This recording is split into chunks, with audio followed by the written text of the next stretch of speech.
You know how sometimes we do things that we really don't want to do, but we do it because our friends are doing it and we just don't want to be missing out or be left out of anything?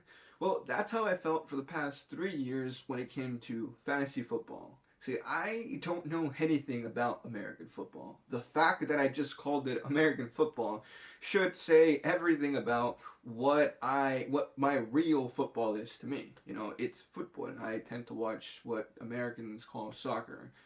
So American football is not something that I watch at all. I don't even think I've ever actually watched a full game. Even when I was doing the fantasy football, I don't think I actually sat down and watched an entire complete game. And even when I went to Super Bowl parties, I think I was always late. So I was always like 10 minutes to even a full quarter late. So I don't think I've actually sat down and watched an entire American football match. But even so, guess who won this year's fantasy football league?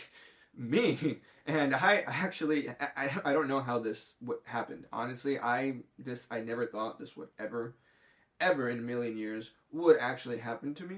I've been only been playing it for 3 years, and I'm gonna be honest with you. Like the first 2 years, I didn't take it seriously. This last year, I guess I took it a little bit more seriously because there was actually money on the line. There was money on the line last year, but it was only $10. This year, they put in $60, and I thought, well, I don't want to just lose $60 just like that. So I did a little bit more of research on it, but I'm making this video, one, to gloat to all my friends because everyone else in that league actually watches and has watched the NFL for uh, years now, if not their entire lives. And I was always the outlier, I guess. I didn't know anything about the sport. I still don't know much about the sport. Whenever I look at my team and I see a little RB next to the player's name, in my head I keep thinking of right back because that's what we call right backs in soccer. So to me the RB means right back. And I think WR means winger for me. So like, but it's different in the NFL. It's different in American football. And I even though I won fantasy this year, I still don't fully understand the game.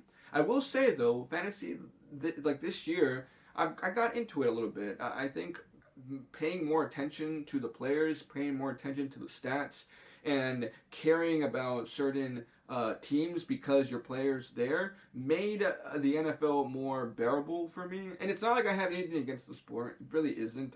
My issue with American sports in general is the commercials. I hate the commercials. Everybody that knows me knows that that's the reason why I know I don't sit down and watch an NFL game because there's just too much commercial. There's just I don't know, capitalism.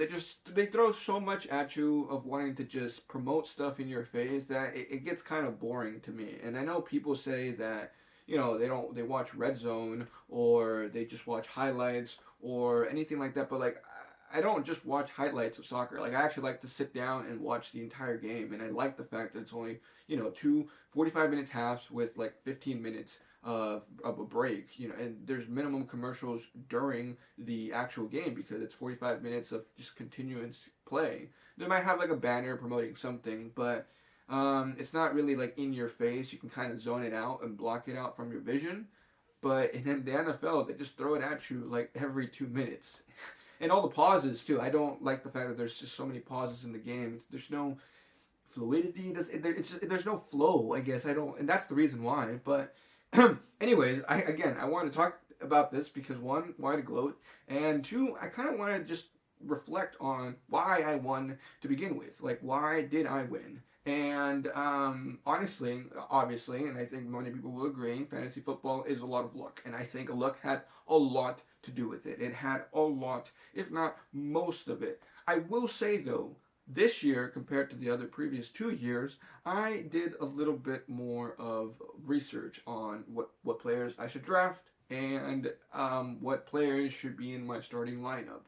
So I want to start off with just comparing my lineups for my first week and the last week because honestly, I haven't even really done that, and I just want to see if much changed because I did not have a good start. I barely made it into the playoffs because my record was not the best. So let me just pull up my team here. So for the first week, I had I had selected Herbert as my QB, St. Brown, Amari Cooper, Caffrey, and Connor as I still don't really know what RB means.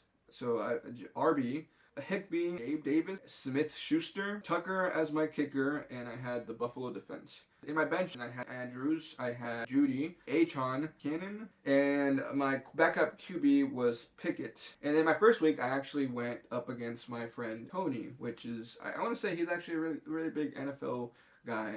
At least even before we started fantasy, like I would, see him check the scores of the NFL, even when we were out at parties and stuff. So yeah, I lost, but like I wasn't surprised because I know that this guy knows his stuff, and I like my friends would try to tell me that you don't really need to watch or understand the NFL too well. There's just like there's no causation or correlation, connection between people who understand the game and watch the game to doing well in the fantasy league because there's just too many uncertain factors and you're dealing with a lot of teams since most of your players don't play on the same team. But now I want to compare it to my last week, the championship finals. So my last week I had as my QB Love because Herbert was out. St. Brown still there. And my name for my team throughout most of the league was Hand Egg Team or something like that because I was just making fun of NFL and American football in general because why do you guys call it football since you guys aren't really kicking the ball and the ball is not really a round ball. Anyways, that was just my little jab at the sport. But as St. Brown was doing fairly well throughout the season, I ended up changing it to him, although I did change it during the week that he did not do so good, so it was not a nice name. It wasn't nice towards him. But anyway, I just kept that name. And it actually made him perform better the rest of the week, so I ended up just keeping it as such. I also had Reed, again McCaffrey, Connor, Njoku. He became my tight end the last couple of weeks. Then I had Hubbard. I picked him up actually a few weeks ago, and I was actually impressed by his performance. At least in fantasy points, I don't know exactly. I mean, I'm assuming because it's tied to the game performance that he was doing fairly well, but he was at least getting his projected points, which I had a lot of players at the beginning of the season where they just weren't. So I just kept him in. I picked up Marcus Robinson really for the last week because my players were just, I had so many injuries. Aubrey eventually became my kicker, I think halfway through the season. Like I said, I had Tucker, and apparently Tucker was supposed to be a good kicker, but he wasn't really performing the first couple of weeks, and I didn't really like the points that he was getting, so I dropped him. And then for my defense, my last week was Chicago. On my bench, I had Palmer, who was out, Amari Cooper, who was also out, Lawrence, he became my backup QB, who was out, Achon, who I wish I would have put in for my last game because hey, I would have loved the points, especially since he got more points than some of the players that I had I had in my lineup. Davis, who, honestly, Davis didn't do so well. He was very, very inconsistent. I guess I just kept him in my team. He was just there, but man, there was a lot of weeks where it was just zeros from him, and I was so upset. And then I would bench him, and then he would score 20 points. And then I guess I should have mentioned this, FYI, like we were using Yahoo. That's where we had our fantasy league. And then in the IR, I had Herbert because Herbert had, even though, like, in my eyes, I think he was doing fairly well, but I don't really want to, speak on things that I don't know.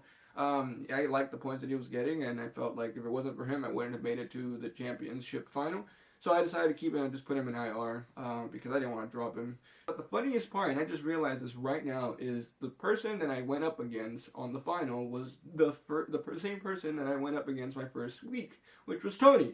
So I started with him and I ended with him, and I won. I won 180 to 139, and that's crazy. And it was a close game because they went up to the very end. The last game for both of us from last week was the Packers versus the Vikings, and I still had 2 players, and he had 1 player, but I did have my QB still that hadn't played yet, and we were probably, I think, like 130, like we were all right there. Like the projection said that we had a 50% of winning, either one of us, so it was to the end. I think the game was New Year's Eve. So we sat down, we ended up spending New Year's Eve together with some friends, and we put up the game. My girlfriend's a huge Vikings fan, so She was very upset of how the game turned out, and she was even more upset the fact that I was not so silently rooting for the Packers because I had two players and I had no Vikings players on that week. So I kind of wanted those players to do well. I didn't necessarily want the team to win, but I did want those players to do well. And they did, and I ended up winning, and I won. I can't believe I did. I really cannot fathom, never in a million years, that I think this was ever going to happen to me because, like I said, I joined this as just a way to be with my friends, to not be left out, to not be pushed to the side, because I saw that they all really enjoyed the sport, and I wanted to be a part of that. So I said, why not? And I really came in thinking I was going to lose all 60 bucks, and I ended up coming out winning 250. So, I mean, I can't complain. I'm sorry, you guys. I don't know if you guys are upset. I don't think so. Tony took it well. We shook hands. You know, but I have no idea about the rest of the people because they know my background and they know that I know absolutely nothing about the sport. But yeah, looking forward to next year. I don't think this will happen again. They say lightning doesn't strike twice, and I'm okay with next year just losing my money and probably getting ninth like I did last year. So yeah, that's all I got. Bye.